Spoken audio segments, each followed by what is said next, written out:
नमस्कार, मी मंगल्स मेजवानीमध्ये तुमचं मनापासून खूप खूप स्वागत आहे। चला तर मग आज मी तुमच्यासोबत शेअर करत आहे मी बनवलेली एकदम परफेक्ट गोल आकार। तुम्ही बघू शकता त्याची एकही काडी अशी आजूबाजूला गेलेली नाही आहे आणि परफेक्ट आकार, परफेक्ट साईज, कुरकुरीतपणाही त्याचा परफेक्ट, आतून पोकळ असणारी, झटपट तयार होणारी, चवीलाही तेवढीच अप्रतिम अशी असणारी भाजणीची चकली। आणि ही भाजणीची चकली बनवण्यासाठी मी इथे घेतलेले आहे साधारण 2 वाट्या तांदूळ।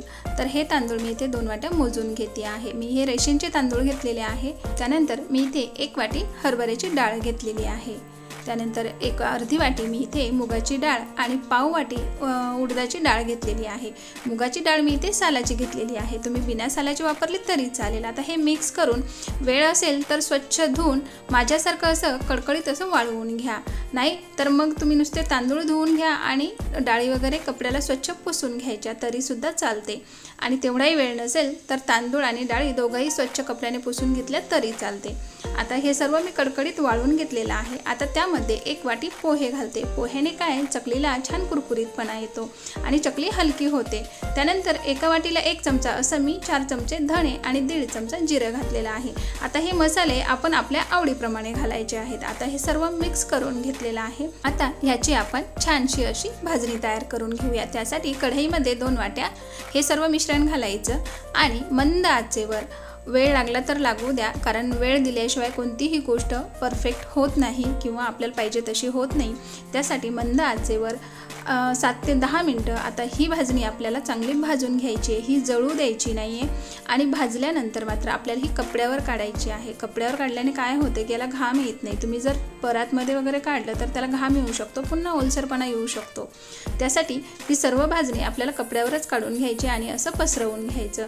आणि दळताना मात्र चक्कीवर जेव्हा नेसाल तर शक्य होईल तोपर्यंत ही बेसनवरच दळून आणा। आता मी इथे सर्व माझी भाजणी ही दळून आणलेली आहे, तुम्ही बघू शकता। साधारण 7 वाट्या इथे पीठ मला मिळालेलं आहे, त्यापैकी 4 वाट्या मी इथे पीठ घेतलेलं आहे।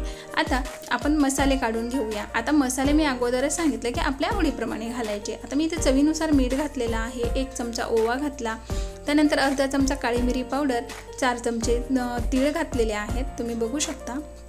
त्यानंतर लाल मिरची पावडर घालायची आहे, थोडीशी हळद आणि थोडासा हिंगसुद्धा आपण त्यामध्ये घालून घेऊया, म्हणजे चकली छान होते। त्यानंतर चकली आणखी चटपटीत व्हावी म्हणून मी इथे 1 चमचा चाट मसाला घातला। चाट मसाला नसेल तर आमचूर पावडर घातलं तरी चालते। आता इथे तयार भाजणीची चकलीसाठी उकड काढून घेऊया। त्यासाठी 1 वाटी पिठाला 1 वाटी पाणी असं मी इथे प्रमाण घेते आहे। तर 4 वाट्या पाणी घातलेलं आहे। त्यानंतर मिक्स केलेले मसाले आपल्याला यामध्ये घालायचे। आता एक लक्षात ठेवा की मी इथे तेल घातलेलं नाही आहे, कारण इथे तेल घालायची गरजच पडत नाही आहे। भाजणी भाजून घेतली, त्यानंतर आता उकड काढतोय, त्यामुळे तेलाचा अजिबात गरज पडत नाही, तरीसुद्धा ही चकली खूप कुरकुरीत होते।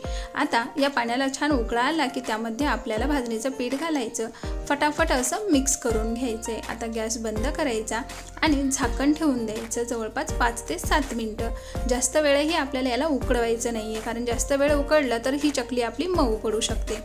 तुम्ही बघू शकता आता हे छान पीठ इथे स्टीम झालेला आहे, तुम्ही बघू शकता हाताला वगैरे चिटकत नाही आहे। आता ही उकड आपल्याला गरमच अशी मॅश करून घ्यायची आहे। आता हे हाताने होणे तर शक्य नव्हे, त्यासाठी एखाद्या ग्लासाचा किंवा असं मॅशर असेल तर ह्याचा किंवा आणखी तुमच्या पद्धतीने लोट्याचा वगैरे वापर करून असे सर्व उकड ही मॅश करून घ्यायची आहे। आता हे पीठ बरंचसं मॅश पण झालेलं आहे, छान चुरलं गेलेलं आहे। आता हाताने आपण याला व्यवस्थित एकजीव करून घेऊया।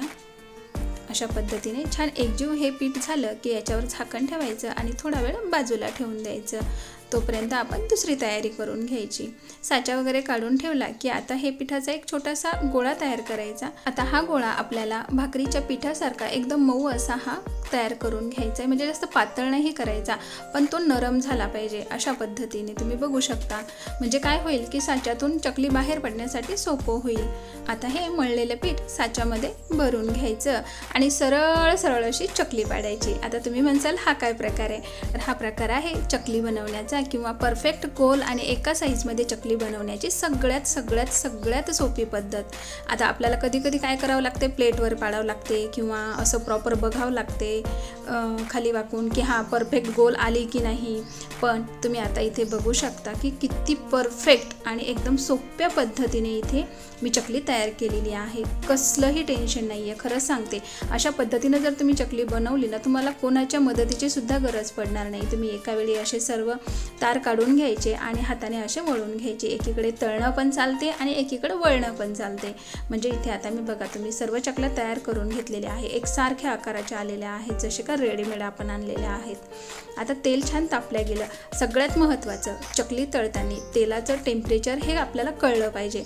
आता आम्ही खूप सांगतो तुम्हाला की समजा की असं करा तसं करा, पण कधी काय होतं की तुम्ही एक तर तेल कमी तापलेलं असलं की चकली ही निसटते किंवा जास्त तापलेलं असलं की वरून कलर येते, आतमध्ये तशीच राहते, मग ती लूज पडते. आणि एक चकली जर लूज राहिली ना तर सोबत अख्ख्या चकल्यासुद्धा आपल्या लूज होऊन जातात किंवा नरम पडतात. त्यासाठी तुम्ही तळण्याची जास्त मेहनत घ्या. कारण सुरुवातीला काय करायचं की 1-2 अशा टाकायच्या, सर्व चकल्या अशा टाकायच्या नाही आहेत. त्यामुळे काय होईल की तुम्हाला तापमानाचा अंदाज येईल, चकली परफेक्ट कशी तळल्या जाईल हे सुद्धा कळेल. आता तुम्ही बघू शकता त्याचे सर्व बबल्स असे कमी झाले की ही चकली आपली आता परफेक्ट तयार झाली. आणि तेव्हाच ती कुरकुरीत होते. आणि बबल्ससुद्धा जे आलेले असतात ते पूर्णपणे कमी नाही होऊ द्यायचे किंवा बंद नाही होऊ द्यायचे, कारण मग त्यावेळेला ती तेल जास्त पिते. बऱ्यापैकी काय होते की आपली भाजणी परफेक्ट असते, उकडसुद्धा व्यवस्थित असते, पण प्रॉब्लेम इथे येते की आपली तळण्यामध्ये गडबड होते, म्हणून आपली चकली बिघडते. त्यामुळे तुम्ही सुद्धा तळण्याची काळजी घ्या. आणि मी बनवलेली चकली आवडली असेल तर लाईक करा, शेअर करा, चॅनलला सबस्क्राईब करा. त्याबद्दल तुमचे खूप खूप धन्यवाद.